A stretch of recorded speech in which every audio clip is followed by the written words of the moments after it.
Hey,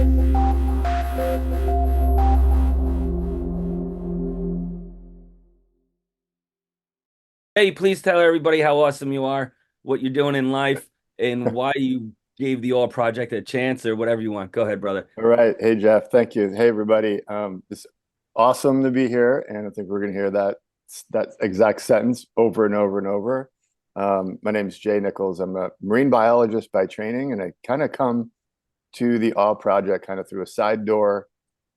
I've been thinking about the role of water in our cognitive, emotional, psychological, social, and spiritual well-being, sort of the neuropsychology of water, if you will. And a big part of that turns out to be the experience of awe.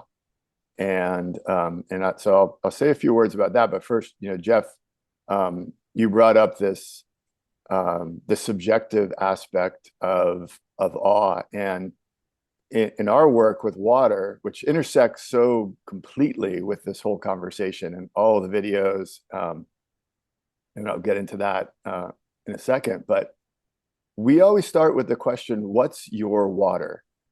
And then pause with that. And when people may be confused by the question, they may need a little bit more, such as the water you first fell in love with, the water you dream about.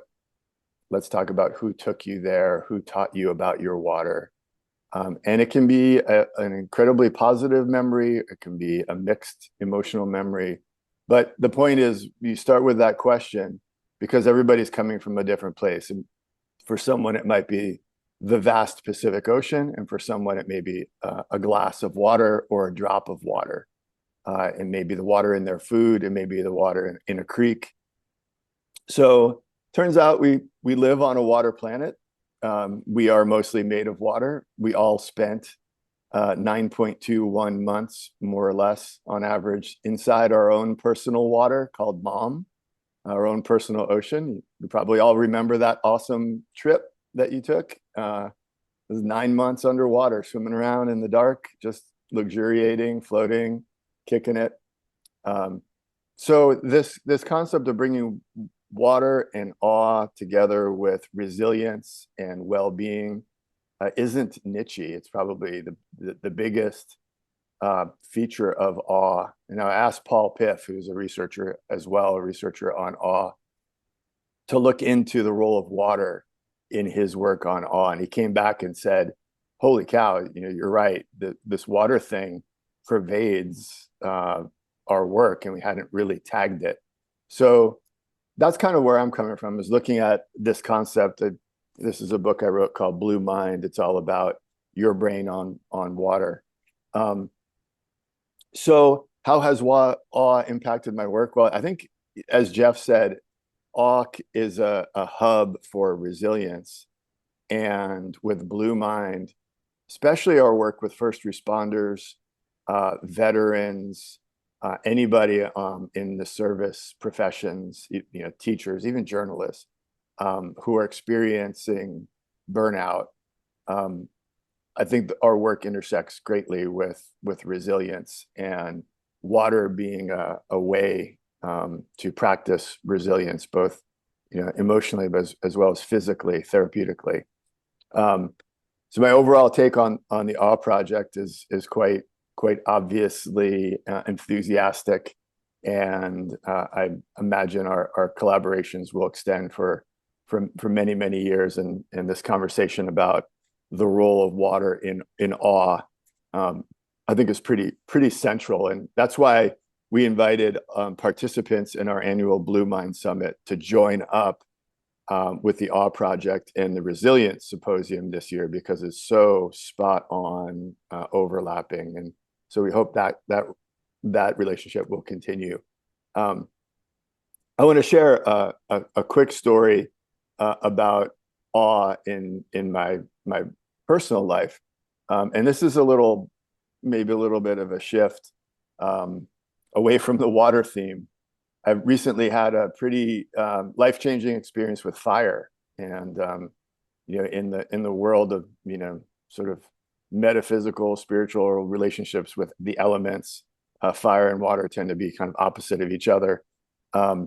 but we had a catastrophic wildfire come through our canyon during the pandemic and took our home and all of our things.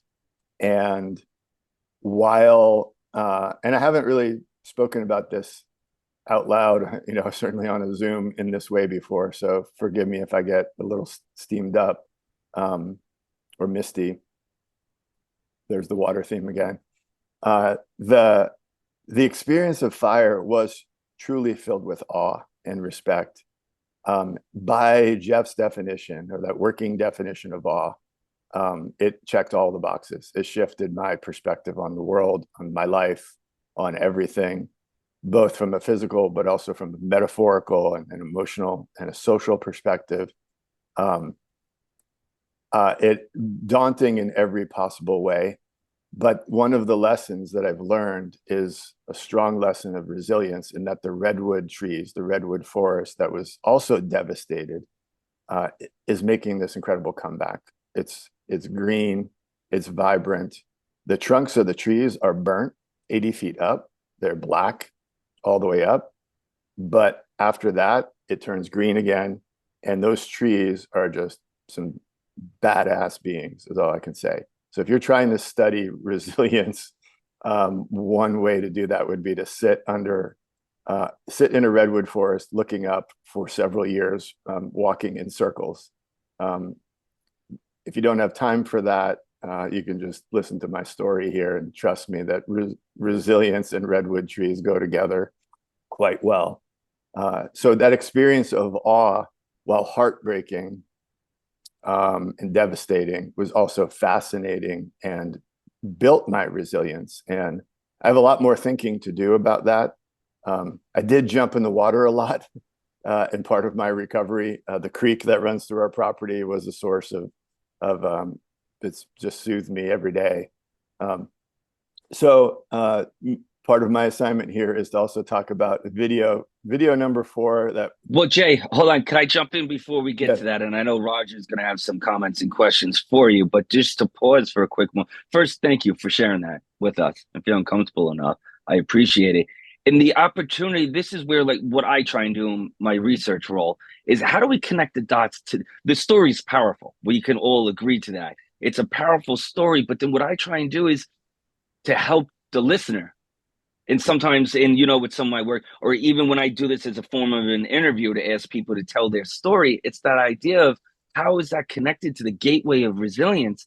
And for me, in my notes, cognitive reappraisal, right? You acknowledge it was awful. That's the guarantee. But I obviously, if we make time for the awful, that's part of resilience too, not ignoring it. But you made time to also pull other meaning out of it. And then the connection to nature, right? You're talking about the redwoods, but then also yourself. And I'm sure if you went more into it, you're a deeper connection probably to your family and perhaps your community and helping each other. And then there's that social connectedness, which I know Dr. Jill will talk about it later on today too, how then that could serve as a supporting suicide prevention. And then there's your ripple, but then there's also the upward spiral. And here's the thing, you took the time to share that. And the layer I will say on that is, there's the self-empowerment as well. You're making time to also pull something meaningful, and you're responsible for that. And yet again, I love that idea of me and even yourself with your professional. You're just the guide. People hold responsibility for also pulling that out. Do you want to add anything real quick on that before you jump to your video? Yeah, I think that's a really important insight. So part of the story is our daughter, my wife and our daughter left to take her to start her freshman year in college at Syracuse the day before the fire. So they had left the day before. The next day, our house burned. I had to call and let them know. I was not really able to speak very clearly. So I wrote my daughter a letter, an email. That letter became a kid's book. It went viral. It got out. It got out. So to your point, that was clearly not a goal. Not ever thinking about writing a book about having my house burned down. But my daughter and I wrote the book together, and I think it helped some of the people who also had some catastrophic loss during the pandemic, which I think maybe all of us had some extra loss at that in that period.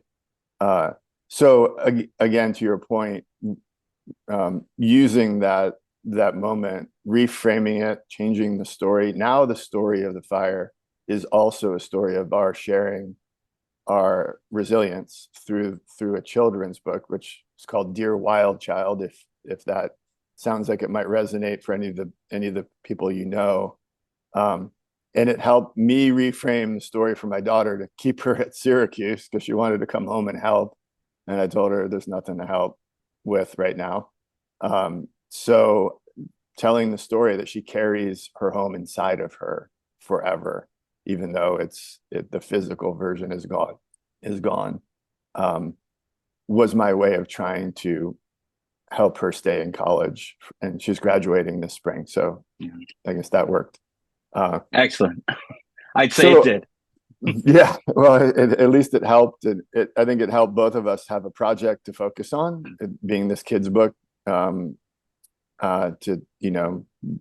put some of the experience into and reflect on the awe of that place, reflect on the Yeah. beauty, the coast, the forest, the memories, the people. If you read the story, it's an awe project book, basically, if you could imagine that.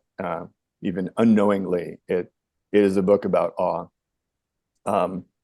So to move to back to water from fire, and maybe a little joy. The video that from the fourth day in the evening depicts water in two very different forms. One is this just massive cloudburst rainfall storm that's just an isolated storm from let's just say it's a drone view. It's a distant, massive scale, awe-inspiring, kind of, maybe you've never seen a storm like that from that perspective, and you almost feel it in your bones as it's moving through this valley and just dumping rain. And you can just imagine what it would be like to see it coming and then to be hit by it and to see it kind of pass through.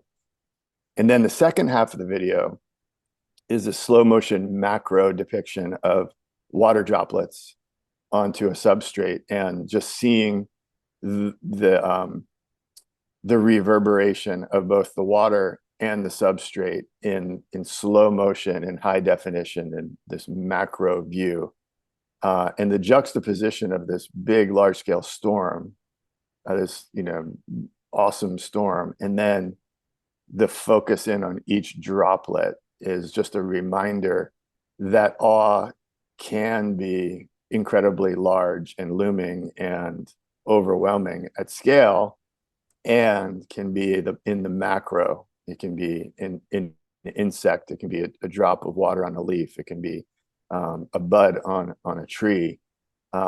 Be something. It can be your own fingernail if you really get down to it. And it reminds me that when we talk about water, of course, there's the wild water. There's also the domestic water, so the pools and the tubs. There's the urban water, the fountains and the urban waterfronts that are all over places like New York City. But then there's the virtual water, and that's the film, the photography, the art, the poetry, the recordings that we participated with in the 5 days of the Awe Project. So that was virtual water or virtual awe, delivered through this technology. But that can also be in the form of artwork, recordings, music. And then there's imaginary water or imaginary awe. And that's the kind where you close your eyes and you go back to that first question I asked, what's your water? And you see it. And you see it because you have a memory of it, and because you have this awesome brain, and you smell it and you hear it and you taste it. And if I said, now take a few steps and slowly submerge yourself in the water you love, you could feel it literally.